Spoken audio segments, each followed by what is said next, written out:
नमस्कार दोस्तों, स्वागत है आपका बिहार बोर्ड स्टडी चैनल में। इस पार्ट में मैं बताऊंगा जो लोग सी टेट का एग्ज़ाम देने वाले हैं, जिनका एग्ज़ाम 5 जुलाई को सी टेट का एग्ज़ाम है या आगे भी एग्ज़ाम है, उनके लिए मैं पर्यावरण का पेडागोजी के प्रश्न लेकर के आया हूं और काफ़ी अच्छा तरीका से बताऊंगा ताकि आपको कहीं भी किसी भी प्रकार का दिक्कत आपको नहीं आएगा पेडागोजी में। और मैं ट्रिक के माध्यम से भी बताऊंगा ताकि आप लोग सीटेट एक बार में ही निकाले, आपको थोड़ा भी दिक्कत ना हो सीटेट निकालने में। तो चलते हैं प्रथम क्वेश्चन की ओर। आप लोग मेरे चैनल पर नए हैं तो सब्सक्राइब जरूर कर ले, पुराने हैं तो अपने दोस्तों के पास जरूर शेयर कर दे। चलते हैं प्रथम क्वेश्चन की ओर। प्रथम क्वेश्चन है, ध्यान से देखना है कि दिए गए प्रश्नों को ध्यान से पढ़िए। क्या आपने अपने घर या स्कूल के आसपास जानवर देखे हैं जिनके छोटे छोटे बच्चे हैं? अपनी नोटबुक में उनके नाम लिखिए। एक शिक्षक प्रश्न पूछ रहा है, बच्चों से बोल रहा है। तो इस प्रकार इस प्रश्न के माध्यम से किस प्रक्रम कौशल का आकलन किया जा रहा है? तो प्रथम ऑप्शन है कि अवलोकन एवं रिकॉर्डिंग, दूसरा है वर्गीकरण एवं चर्चा, न्याय एवं सरोकार। इसमें न्याय का तो बात कहीं नहीं है, परिकल्पना का प्रयोग भी नहीं हो रहा है, वर्गीकरण क्लासिफिकेशन बोले तो अंतर करने के लिए टीचर नहीं बोल रहा है, यहाँ अवलोकन करने के लिए बोल रहा है टीचर कि अपने आसपास के जानवरों को देखना। तो आप जब देखिएगा तो अवलोकन होगा, देखना एक प्रकार के अवलोकन के अंतर्गत आता है, तो आपका सही हो जाएगा यह।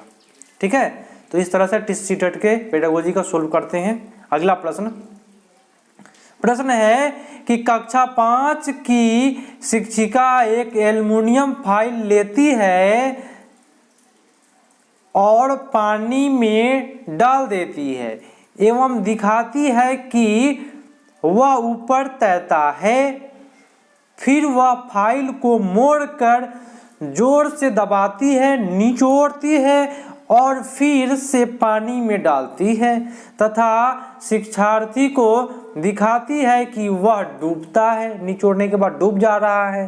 बाद में वह शिक्षार्थियों को यह सोचने और कारण देने के लिए कहती है, ऐसा क्यों हुआ? इस प्रश्न के उत्तर देने में निम्नलिखित में कौन सा प्रक्रम कौशल का प्रयोग किया जाएगा? ठीक है, तो मापन तो हुआ नहीं, मापने वाला कार्य नहीं हुआ है यहाँ पे। वर्गीकरण बोले तो यहाँ पे क्लासिफिकेशन का काम नहीं हुआ है। ठीक है, दूसरा है अवलोकन, परिकल्पना है और अवलोकन है, इस दोनों में खोजना है कौन होगा। तो अवलोकन तो नहीं हो रहा है यहाँ पे, देखने का कार्य नहीं हो रहा है, परिकल्पना का कार्य हो रहा है यहाँ पे। परिकल्पना किस प्रकार की है यहाँ पे हो रहा है ना। चलते हैं अगला प्रश्न की ओर। अगला प्रश्न है कि एनसीईआरटी कि पर्यावरण अध्ययन की कक्षा 5 की पाठ्यपुस्तक में सुनीता अंतरिक्ष में शीर्षक पाठ स्पेसशिप में अंतरिक्ष यात्री सुनीता विलियम्स के अनुभव का वर्णन करती है। इसे शामिल करने का क्या कारण हो सकता है? तो ऑप्शन है कि यह घटना अंतरिक्ष यात्रियों की जिंदगी में झांकने का अवसर देती है। तो मैं बताता हूं कि सी टेट में कहीं भी अगर आपको अवसर मिले लिखा हुआ वह सही होता है। स्पीच में भौतिक स्थितियों का वर्णन करती है, तो ये भी बात सही है। दूसरा, यह घटना स्त्री पुरुष जेंडर रूढ़िवादिता को चुनौती देती है, ये भी है बात सही, क्योंकि यहाँ पे भेदभाव की बात नहीं हो रही है ना।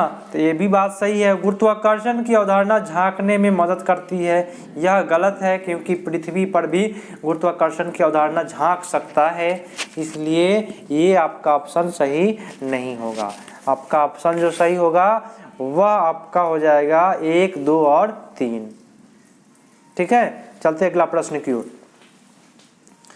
अगला प्रश्न है, प्रश्न कह रहा है कि प्राथमिक कक्षाओं में पर्यावरण अध्ययन पढ़ाने के लिए निम्नलिखित में कौन सा उद्देश्य संबंधित नहीं है। ऑप्शन कह रहा है नेगेटिव प्रश्न पूछ रहा है, तो विज्ञान के आधारभूत प्रत्यय और सिद्धांतों को रटकर याद करना। कभी भी रटकर जो शब्द होता है वह गलत होता है, और नेगेटिव प्रश्न पूछ रहा है तो आपका यही सही हो जाएगा। ठीक है, चलते हैं अगला प्रश्न की ओर। चलिए प्रश्न क्या कह रहा है, चलते हैं प्रश्न की ओर। बड़ा कर लूँ थोड़ा, हाँ प्रश्न बोल रहा है, थोड़ा सा बड़ा कर लूँ उसको। हाँ प्रश्न है कि पर्यावरण अध्ययन के शिक्षण से उन प्रक्रिया पर आधारित कौशलों को बढ़ावा दिया जाना चाहिए जो पूछताछ आधारित प्रत्यक्ष अनुभव के केंद्र बिंदु है।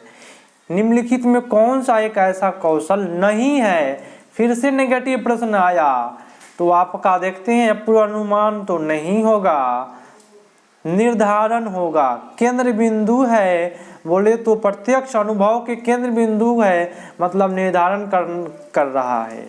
अवलोकन नहीं होगा, निष्कर्ष निकालना नहीं होगा। निष्कर्ष बोले तो रिजल्ट निकालना। ठीक है, चलिए अगला प्रश्न की ओर चलते हैं। प्रश्न क्या क्या है देख लेते हैं, अच्छे अच्छे प्रश्न हैं।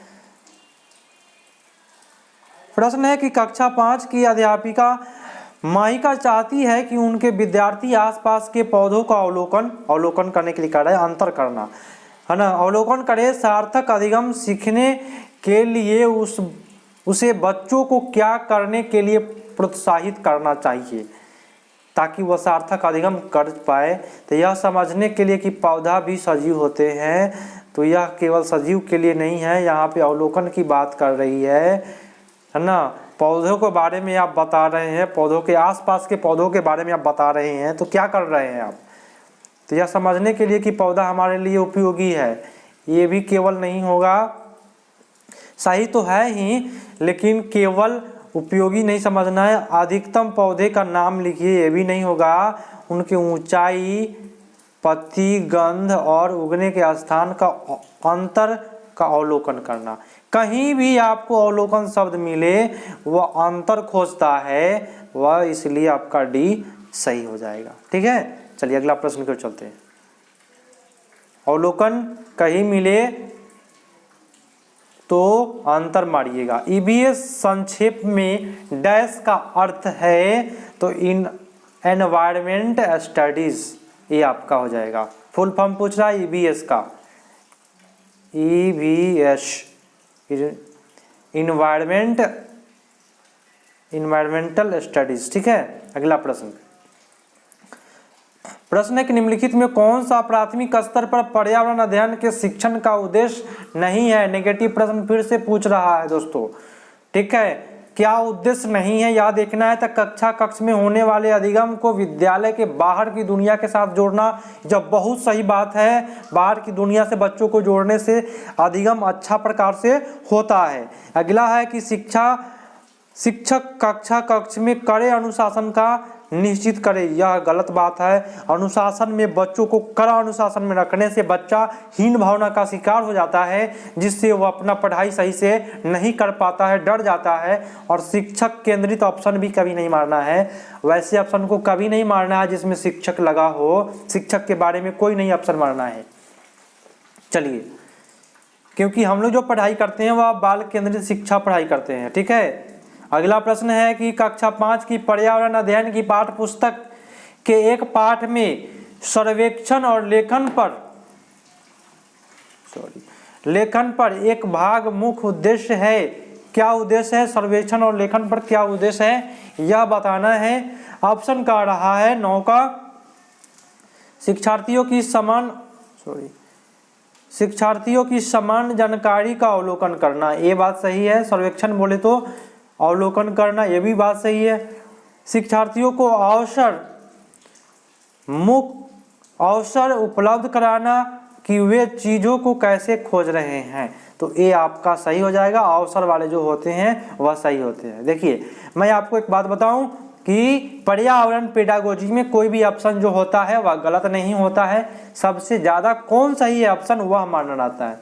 तो ये आपका केवल समान जानकारी से नहीं होगा, ठीक है। तो आपका अवसर वाले कहीं भी मिले आपको मार के आना है, वह 100% सही होता है। अगला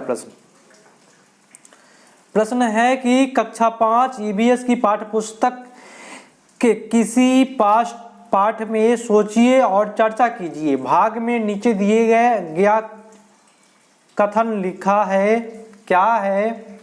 यदि आपके गांव अथवा शहर में एक सप्ताह तक पेट्रोल अथवा डीजल न हो तो क्या होगा? बताइए क्या होगा। ऑप्शन के अनुसार जवाब देना है। छात्रों को तेल के न्याय संगत, यहाँ तो न्याय की बात तो हो ही नहीं रही है, इसलिए आपका गलत है। छात्रों को पेट्रोल और डीजल के स्रोत के बारे में मूल्यांकन करना, यहाँ पे कह रहा है पेट्रोल डीजल न हो तो क्या होगा, तो स्रोत का मूल्यांकन करने से नहीं होगा। अगला ऑप्शन है वास्तविक जीवन की चिंताओं को समझने हेतु कल्पना, सोचने विचारने की कुशलता को बढ़ावा देना, तो आपका यही सही होगा। जब पेट्रोल नहीं होगा तो हमारे वास्तविक जीवन पर क्या प्रभाव पड़ेगा, चिंतन करेगा विद्यार्थी, है ना, ये आपका सही हो जाएगा। अगला प्रश्न देखना है कि प्राथमिक स्तर पर ईवीएस की पढ़ाई का एक मुख्य उद्देश्य क्या है? ईवीएस क्यों पढ़ाया जाता है 1 to 5 में? तो ईवीएस की पढ़ाई क्यों होती है यह बताना है। तो ऑप्शन है कि विषय की मूल संकल्पनाओं की गहन समझ विकसित करना। तो केवल विषय पर नहीं मारना है ऑप्शन, विषय वाले ऑप्शन से कोई मतलब नहीं है यहाँ। अगले स्तर के अध्ययन के लिए विद्यार्थियों को तैयार करना, ये भी नहीं होगा। पर्यावरण ईवीएस क्यों पढ़ाते हैं? तो कक्षा की पढ़ाई को शिक्षार्थी के विद्यालय से बाहर के जीवन के साथ संबंधित करने में सहायक करना। तो कभी भी पर्यावरण इसलिए पढ़ाई कराया जाता है ताकि उसको बाहरी वातावरण के बारे में पता चले, ठीक है दोस्तों। तो आपका ये सही हो जाएगा। पर्यावरण में वास्तविक जीवन से जोड़ना, बाहर के जीवन से जोड़ना, बाहर के जीवन के बारे में पढ़ाई, ये सब सही होते हैं। अगला प्रश्न है कि प्राथमिक स्तर पर ईवीएस की पाठ्य पुस्तक को शुद्ध विज्ञान और सामाजिक विज्ञान की संकल्पना को सम्मिलित करके विकसित किया गया है। ऐसा करने का मुख्य उद्देश्य क्या है? ऑप्शन है कि शिक्षार्थियों को पर्यावरण को शकलवाद ढंग से देखने योग्य बनाना। ये शकलवाद जो होता है वह आपका सही होता है, कहीं ऑप्शन अगर आपको मिल रहा है तो, ठीक है। देखिए बाकी ऑप्शन क्यों गलत है। पढ़ाई के विषय की संख्या को कम करना, ये गलत हो गया। विद्यार्थी को बस्ते का बोझ कम करना, बोझ जो है वह शब्द गलत हो गया। विषय अध्यापक के बारे में कभी भी नहीं मारना है, बच्चों के बारे में मारना है ऑप्शन। तो यहाँ पे शिक्षार्थी भी है और शकलवाद भी है, इसलिए आपका एक सही हो जाएगा, ठीक है। कोई भी ऑप्शन विद्यार्थी के बारे में मारना है, आप लोग याद रखिए मैं जो बोल रहा हूँ। सामाजिक विज्ञान के संदर्भ में पर्यावरण अध्ययन पढ़ने का निम्नलिखित में कौन सा उद्देश्य नहीं है? फिर से नेगेटिव प्रश्न। तो इसे बच्चे को मुख्य शब्दावली की सही परिभाषा याद कराना, देख लीजिए, कभी भी याद नहीं कराना है, बच्चों को समझाना है। आप एक टीचर है तो आप याद करवा रहे हैं, परिभाषा को पीट करके याद करवा रहे हैं, तो आप एक अच्छे टीचर नहीं हैं, इसलिए आपका गलत हो गया है। और नेगेटिव प्रश्न के कारण ये सही हो जाएंगे ऑप्शन, ठीक है। तो मैं जो बता रहा हूँ उस तरह से पेडागोजी कीजिए, सीटेट आपका एक बार में निकलेगा, कोई हार नहीं होता है। एनसीईआरटी पाठ्य पुस्तक में पर्यावरण अध्ययन को उच्च प्राथमिकता और स्थान दिया गया है, क्यों दिया गया है यह बताना है। तो अधिक संख्या में अभ्यास प्रश्न, देखिए कभी भी बच्चों को अधिक संख्या में अभ्यास नहीं कराना है। बच्चा क्या हो जाएगा? बच्चा हीन भावना का शिकार हो जाएगा। विषम की आधारभूत संकल्पनाओं की व्याख्या करना, ये भी नहीं होगा। केवल विषम का कीजिएगा, सम का नहीं कीजिएगा, वो भी गलत हो गया ना। चिंतन और विस्मय के लिए शिक्षार्थियों को अवसर, कहीं भी आपको अवसर मिले उसको मार देना है, आपका सही हो जाएगा। देखिए चौथा क्या है, तकनीकी शब्दावली सटीक परिभाषाएं नहीं मारना है, कभी भी परिभाषा नहीं मारिएगा आप, ना व्याकरण मारिएगा ना परिभाषा मारिएगा। मैं जो बता रहा हूं उसको अगर दिमाग में बैठा लेते हैं सीटेट एक बार में निकल गया। अगला, डैश को छोड़कर, मतलब जो नहीं है छोड़कर, बच्चे का विकास आकार देने वाले वातावरणीय कारकों में निम्नलिखित सभी शामिल है। किसको छोड़कर? सब शामिल है। किस ऑप्शन को छोड़कर? तो शारीरिक गुणवत्ता तो शामिल है, पौष्टिक गुणवत्ता भी शामिल है, वातावरण में सांस्कृतिक भी शामिल है, लेकिन शारीरिक गठन नहीं शामिल है। इसलिए आपका इसको छोड़कर बाकी सारे शामिल है वातावरण में। अगला प्रश्न और लास्ट प्रश्न है आपका, कक्षा, थोड़ा सा बड़ा कर लेता हूं उसको। प्रश्न है कि कक्षा में एक प्रभावी शिक्षक अधिगम प्रक्रिया होती है जब शिक्षक बच्चों के ज्ञान को पढ़ाए जाने वाली नई संकल्पना के साथ जोड़ने में सहायता करता है। इसे पार्श्व में निहित उद्देश्य डैश को बढ़ावा देता है। तो ऑप्शन है शिक्षार्थी स्वायत्तता, ठीक है। चलिए अगला है कि पुनर्बलन, उसके बाद ये ऑप्शन क्या कह रहा है कि ज्ञान का सहसंबंध एवं स्थानांतरण। देखिए वैयक्तिक भिन्नता इसमें नहीं होगा, इसमें भिन्नता के बारे में कोई पुनर्बलन भी नहीं हो रहा है, शिक्षक स्वायत्ता भी नहीं हो रहा है।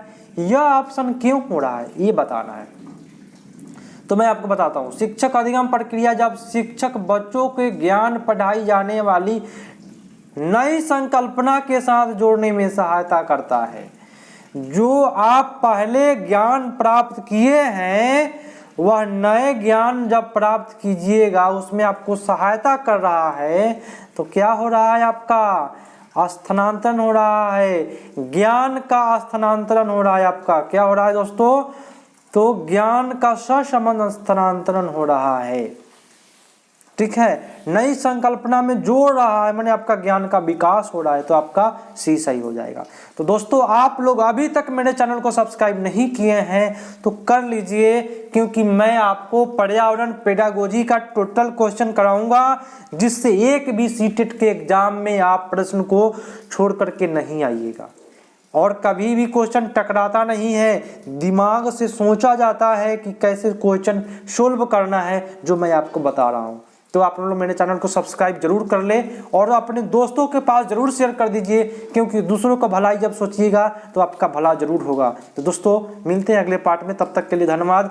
जय हिंद।